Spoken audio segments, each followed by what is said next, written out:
जब जब आती है प्रेम संबंध की बात, तब तब होता है कृष्ण बदनाम। देखो, एक लाइन मैं देखता हूँ सोशल मीडिया पे, हर पोस्ट पे ज़्यादातर राधा कृष्ण का पोस्ट डाला जाता है और यही लिखा होता है, कृष्ण ने कहा है राधा ना मिले तो रुक्मणी को स्वीकार कर लो। अरे भैया, कृष्ण ने कब कहा राधा ना मिले तो रुक्मणी को स्वीकार कर लो? जब आता है प्रेम संबंध की बात, तब आपको याद आ जाते हैं कृष्ण भगवान। हाँ, जब प्रेम संबंध की बात आती कृष्ण याद आ जाते हैं। जब बात आती है सत्यता की, जब बात आती है मर्यादा की, जब बात आती है कर्तव्य परायणता की, तब राम आपको याद नहीं आते हैं। और प्रेम संबंध वाले में तुरंत कृष्ण याद आ जाते हैं, कृष्ण का सहारा ले लेते हो। भगवान ने तो इतनी रानियां रखी थी, शायद 16,108 दिखाया गया है, 16,108 पट रानियां और 8 रानियां रखे थे कृष्ण भगवान। और कृष्ण की तो राधा भी थी, रुक्मणी भी थी। पहली बात ये जान लो, कृष्ण यानी भगवान विष्णु के चेतना में रहती है माता लक्ष्मी। और मान लो, देखो, ये स्टार्टिंग से ही है कि एक शरीर में 3 आत्माओं वाला प्रचलन स्टार्टिंग से ही है। मान लो कल की रूप में मैं समझाता हूँ। देखो, मेरी चेतना माता लक्ष्मी, जीवात्मा स्वयं कृष्ण, और रही बात तीसरी आत्मा है अभी मेरे में, वो है राजकुमारी थी, लेकिन उनका कर्म खराब होने के कारण वो नागिन योनि में भटकी, वही मेरी तीसरी आत्मा बनी है, प्रकृति वाली आत्मा जो तीसरी है। मान लो वो मुझे भटकाती है प्रेम संबंध में बार बार, कभी ये लड़की दिखाएगी, कभी वो लड़की दिखाएगी। इसके पीछे का कारण है कि काल भी जो है हमारा परीक्षा लेते हैं बारंबार, कभी ये लड़की, कभी ये सुंदर चेहरा, कभी वो सुंदर चेहरा। मान लो कि कोई लड़की मुझे देखने लगी, नैन मटक्का मेरा उससे होने लगा, तो माता लक्ष्मी मेरे में नहीं रहेंगी, चेतना रूप में से निकलेंगी मेरे में से और उस लड़की की चेतना बनेंगी। मान लो उससे मैं प्रेम संबंध में फंस गया, कोई लड़की है, मैं फंस गया, समझा रहा हूँ मैं आपको।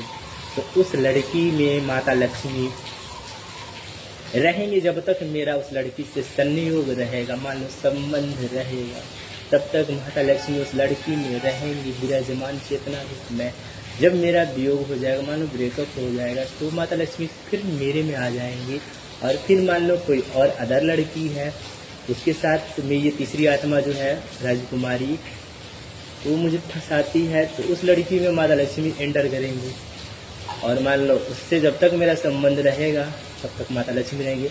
जब मेरा उससे ब्रेकअप होगा किसी कारणवश, तो उसमें से माता लक्ष्मी निकलेंगी, फिर मेरे में आ जाएंगी। तो भैया ऐसे ही पीछे आओ, कृष्ण वाले मतलब द्वापर युग में कृष्ण वाले अवतार में राधा और रुक्मणी, राधा से जब तक कृष्ण का प्रेम संबंध चला, तब तक राधा में माता लक्ष्मी की आत्मा चेतना रूप में विराजमान थी। और फिर उसके जब राधा से ब्रेकअप हुआ, मतलब किसी कारणवश मान लो उनका उनसे वियोग हुआ, अलगाव हुआ, तो फिर हाँ, राधा कृष्ण का जब तक प्रेम प्रसंग मतलब संबंध था, तब तक राधा में माता लक्ष्मी की आत्मा थी चेतना रूप में। जब राधा से यहाँ पे मान लो ब्रेकअप होता है, ब्रेकअप हुआ है, तो वही आत्मा जो है माता लक्ष्मी वाला, जब रुक्मणी से प्रेम प्रसंग, प्रेम संबंध या शादी होता है डायरेक्टली, तो वही आत्मा किस में जाती है? माता लक्ष्मी वाली आत्मा है, रुक्मणी में भी चेतना रूप में विराजमान है। तो यहाँ से ऐसे समझो, राधा और रुक्मणी में दोनों जगह माता लक्ष्मी है। और हाँ, एक और बात मैं यहाँ पे आपको समझा देता हूँ। जब जब यहाँ पे विष्णु आया है, विष्णु को ले लो, नारायण को ले लो, तब जो है हर अवतार में माता लक्ष्मी चेतना रूप में विराजमान है। मतलब इस माया नगरी में, इस माया नगरी का रूल है कि 3 आत्माएं रहेंगी। नहीं जानते हो तो ये बात जान लो, 3 आत्माएं रहेंगी इस माया नगरी में। 3 पहला जीवात्मा, दूसरा चेतना, तीसरा जो है प्रकृति वाली आत्मा, यही कि पशु पक्षी योनि से, जीव जंतु योनि से खट के आई हुई आत्मा। या अकाल में तो इंसान मरता है, भटकता है, कुत्तों में जो अकाल मृत्यु मर के जो एक्सीडेंट से भटकता है, सब तो जीवात्मा में इंसानों वाली होती है जीवात्मा है। वो आप में घुसेगी। देहा का नियम है, प्रकृति का नियम, काल का नियम, कर्म का नियम, इस माया नगरी का नियम। 3 आत्माएं रहेंगी आप में। यदि लड़का हो, मैंने पीछे समझाया है आपको बहुत अच्छे से, तो आप में तीसरी आत्मा जो आपका मन बैठेगी वो महिला वाली होगी, लड़की वाली होगी। तो मान लो कुतिये की योनि से हो आप में, या इंसान में प्रेती योनि वाली आत्मा जो भटक रही है अकाल में मर के, वो आप में घुसेगी। मेरे में नागिन वाली है, मैंने आपको बताया है। और सब में है, ऐसा ये नहीं कि मेरे में है, सब में है। और भगवान कभी परकाया प्रवेश नहीं करते, भगवान साधारण इंसान की तरह जन्म लेते। मैंने भी जन्म लिया है। तो हाँ, ऐसे समझो पुरुष वाले में भी सेम है, 3 आत्माएं। उसमें एक चेतना, एक जीवात्मा, एक चेतना, और तीसरी आत्मा उसमें भी प्रकृति वाला आत्मा। तीसरी आत्मा में उसमें नागिन योनि वाली कोई आत्मा, पशु पक्षी होने की कोई आत्मा हो, या अकाल मृत्यु वाली सेम, लेकिन वो उसमें यदि पुरुष है वो तो उसमें महिला, और यदि स्त्री है, मैं आप स्त्री को बोलना था, मुझे पुरुष बोल दिया, स्त्री है तो सेम वैसे ही है। जीवात्मा, चेतना, और एक उसमें प्रकृति वाली आत्मा। तो स्त्री में पुरुष वाला आत्मा होता है, चाहे कुत्ते योनि से हो, जीव जंतु योनि समझो, पशु पक्षी योनि, चाहे इंसान में जो प्रेत योनि वाला आत्मा हो, भूत जिसको बोलते हो, वो वाली आत्मा सब जीवात्मा। उसमें तीसरी आत्मा वही है सब, इसलिए लड़कियाँ ड्रग में डालती है, नशा करती है, क्योंकि तीसरी आत्मा कौन होता है? मेल होता है लड़कियों में। और ये सब बातें ना आपको वेद बताएगा, ना पुराण बताएगा, ना आपको गीता ये सब बताया। ये सब बातें आपको बताएगा तो स्वयं कल्कि बताएगा। और हाँ, कल्कि को भी जो है बताने वाले गुरुवर काल और महाकाल है। इसलिए कहता हूँ मेरा ज्ञान न वेद में मिलेगा, ना पुराण में, मेरा ज्ञान तुम्हारे प्रैक्टिकली जीवन में मिलेगा। रही बात जितनी भी पुरानी नियम है, हर नियम को बदला जा चुका है, वही नियम नहीं रहा है। हाँ, 3 आत्माएं उसमें भी रहेंगी, तो यही है। और हाँ, जब आप फंसते हो, मैंने ऐसे भी आपको पीछे समझाया है कि आप यदि फंसते हो, मान लो कि आप मांसाहार में फंस गए, स्टार्टिंग में ही मांसाहार हुआ, चाहे आपका शराब हुआ, खैनी गुटखा सिगरेट तंबाकू, चाहे अभी 4, 5, 10 से आपकी चेतना तो हट जाएगी भाई। जो चेतना स्वयं यदि मेल हो तो राम रूप में विराजमान है, वो चेतना हटेगी, राम का एक स्वरूप है, वो हटेगी। उस आप में एक और प्रकृति वाली आत्मा, अब आप में 2 प्रकृति वाली आत्मा, तो आप इंसान और बेजुबान में कोई अंतर ही नहीं। इसलिए जो है बेचैन रहते, गाली देते, झगड़ा करते हैं, 2 प्रकृति वाली आत्मा में इंटर कर जाएगी ना। पशु पक्षी होने वाली, जीव जंतु होने वाली, अकाल मृत्यु वाली 2 आत्माएं आप में एंटर कर जाएंगी। राम तो आप में से मेल तो निकल जाएंगे चेतना वाले। फीमेल में सेम आ जाओ, माता लक्ष्मी जो आपको सही रास्ते पे ले जाती है, सही राह दिखाती है, वो सेम स्वरूप, सेम गुण, सेम लक्षण एक ही रहता है। तो वो आप में से हटेंगे जब आप मांसाहार में कोई लड़की फंस जाए स्टार्टिंग में, या तो मानो मांसाहार में ही, अंडा में ही फंसते हैं। मैं देखता हूँ यहाँ पे मांसाहार हुआ, चाहे शराब हुआ, चाहे व्यभिचार, तो भैया चेतना हटी, माता लक्ष्मी हटी। माता लक्ष्मी 2 प्रकृति वाली आत्मा, और उसमें 2 मेल वाले आत्मा आ जाएंगे, सब पशु पक्षी होने वाले, जीव जंतु होने वाली। इसलिए जो लड़की बदलती है, सब लड़की ड्रम में डालती है, तीसरी आत्मा, यानी 2 मेल वाले हो जाते हैं। यही कारण है, ऐसे ही समझो। हाँ, राधा और रुक्मणी वाले में माता लक्ष्मी दोनों जगह है भैया। चेतना रूप में कृष्ण का प्रेम प्रसंग चलता है, तो किससे चलता है? माता लक्ष्मी से ही चल रहा है। राधा में भी माता लक्ष्मी, रुक्मणी में भी माता लक्ष्मी। हाँ, जब बिलगाव होता है तो राधा में अब जो है माता लक्ष्मी नहीं, रुक्मणी में माता लक्ष्मी चली जाती है। हाँ, इसलिए मैं कहता हूँ कि आप अपना जो है कंपेयर कृष्ण से मत करो, विष्णु से, नारायण से करोगे तो कभी कर नहीं पाओगे, क्योंकि विष्णु की बात अलग है।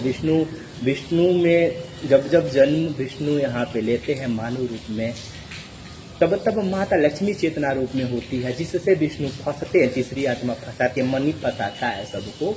तब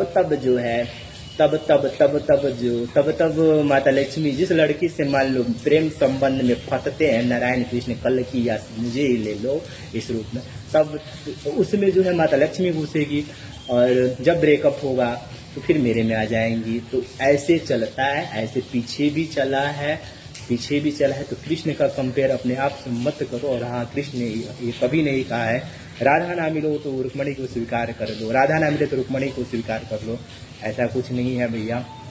राधा यदि मिल रही है, राधा जैसी है, चेतना है, तो भैया उसको प्रेम है, दोनों साइड से है प्रेम, तो भैया राधा को ही पालो। रुक्मणी के लिए भोगोगे, जहाँ मैं देखता हूँ, तब तुम फंसोगे बेविचार वाले में, धोखा वाले में।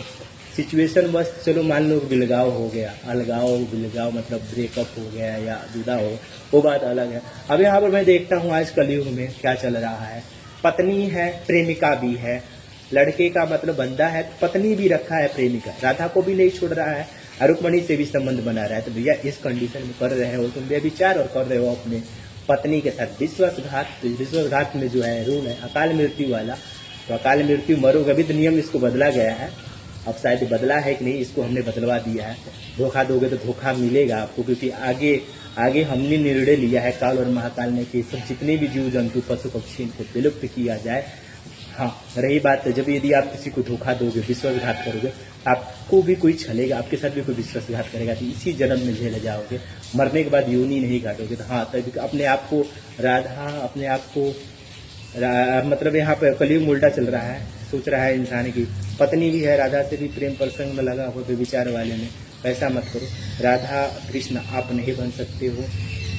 राधा कृष्ण आप उनके जैसा बन सकते हो, लेकिन राधा कृष्ण केवल एक ही है, वो केवल एक ही रहेंगे। राधा कृष्ण के जैसा आप बन सकते हो, लेकिन राधा कृष्ण के जैसा बन सकते हो, लेकिन राधा कृष्ण कभी नहीं हो सकते। इसके पीछे कारण है कि जब कृष्ण यहाँ पे जन्म लिए हैं, तब मान लो विष्णु यहाँ पे जन्म लिए हैं, तब जो चेतना रूप में माता लक्ष्मी है। तो सब में तो ऐसा नहीं ना होगा भैया, सब में जो है आपकी राधा जो है वही राधा चेतना रूप में भी आप में रहे, वही राधा जब फंसो तो आप जिस लड़की से फंसो उसमें वही राधा घुस जाए, ऐसा तो होगा नहीं ना, सबके साथ नहीं होगा। इसलिए राधा कृष्ण की कंपेयर अपने आप से मत करो, राधा कृष्ण की बात अलग है, राधा कृष्ण की बात अलग है। तो समझ गए जो मैं समझाना चाहता था। कृष्ण ने ये कभी नहीं कहा है राधा नाम ले रुक्मणी को स्वीकार करो, भैया तुम करो। राधा से यदि राधा जैसी लड़की है, चेतना है उसके पास, अंडा में नहीं है, मांसाहार में नहीं है, बेविचार में नहीं है, राधा है, राधा जैसी है, मान लो चेतना है उसके पास, तो राधा ही है वो, राधा का ही स्वरूप है। तो राधा को ही यदि आप कृष्ण हो, आप भी कृष्ण हो तो रियल में आप भी मांसाहार में नहीं हो, व्यभिचार में नहीं हो, खैनी गुटखा सिगरेट मदिरा पान पाखंड में नहीं हो, लड़कियां पाखंड में ज़्यादातर फंसती है, आप भी पाखंड में नहीं हो। तो भैया आप स्वयं कृष्ण हो, कृष्ण के जैसा हो, उसी राधा को स्वीकार कर लो। रुक्मणी के लिए क्यों भग रहे हो? प्यार है तो निभा जाओ। घर वाले से उस लड़की राधा को जो है आप खींच लाओ, कामयाब हो जाओ। ऐसा करना, ये नहीं कि रुक्मणी की राधा ना मिले तो रुक्मणी के लिए भगना, यहाँ पर मिले या ना मिले नहीं। यहाँ पर शादी हो रहा है, मैं देखता हूँ शादी हो रहा है, सोच रहे हैं सब की शादी पत्नी रुक्मणी भी रहे और राधा भी रहे, राधा प्रेमिका को भी नहीं छोड़ रहे हैं। यहाँ तो ये हो गया व्यभिचार करोगे तो कुत्ता बन के भटकोगे। तो ऐसा मत करना मेरे भाई साहब, इसमें फंसोगे। और रही बात राधा और रुक्मणी दोनों में माता लक्ष्मी है, यही रियलिटी है। दोनों जगह में मतलब दोनों चेतना रूप में माता लक्ष्मी है, यही रियलिटी है। अब पूछोगे कि कल के रूप में मेरा भी जो है चला है प्रेम संबंध, तब वहाँ जहाँ मेरा इस जन्म में प्रेम संबंध चला है, हर जगह माता लक्ष्मी है, वहाँ हर जगह माता लक्ष्मी है। अब मतलब अब से भी जिससे मेरा प्रेम संबंध चलता है वहाँ भी माता लक्ष्मी ही होंगी। तो मेरा कंपेयर अपने आप से मत करना। और जब उससे ब्रेकअप होगा तो माता लक्ष्मी उसमें से निकलेंगी, मेरे में आ जाएंगी। तो भैया आप जो है आप मेरे जैसा आपके साथ नहीं हो सकता, क्योंकि मेरे जैसा हो सकता है तो केवल कृष्ण की, नारायण की, या कह दो कल्कि, या कह दो जो है राम, केवल एक ही है। अनेक सबके साथ वैसा नहीं हो सकता है, क्योंकि सब अवतार नहीं हो, सब जो है जन्म बार बार लेते नहीं हो, सबका उद्देश्य नहीं है। इसलिए मैं कह रहा हूँ कि सब जो है राम और कृष्ण के जैसा बन सकते हो, लेकिन राम कृष्ण केवल एक ही है। कह दो कि राधा कृष्ण केवल एक ही है, ऐसा समझो। और हाँ, हम जब भी आएंगे तब जो है मेरी चेतना रूप में माता लक्ष्मी आएंगी। सब में ऐसा नहीं हो सकता भैया। सब में यदि आप जन्म लोगे तो राम आएंगे आपकी चेतना रूप में, राम का ही स्वरूप आएगा। यदि फीमेल तो माता लक्ष्मी का ही एक स्वरूप आएगी। मेरी बात अलग है। हाँ, ये बात मैं फिर से बोलता हूँ, राधा कृष्ण का कंपेयर अपने आप से मत करो। जब आता है प्रेम संबंध की बात तब होता है कृष्ण बदनाम। तो मैंने समझा दिया आपको, राधा और रुक्मणी अलग अलग नहीं है, दोनों में माता लक्ष्मी ही है। तो भैया अपने आप का कंपेयर, अपने आप को जो है कृष्ण से कंपेयर कभी मत करना, यही रियलिटी है। उस हर बंदी को मिले आराम, जो करे सबसे ज़्यादा सत्कर्म वाला काम। इसलिए बंदा सच्चू सचिन भी करता है सत्कर्म वाला काम।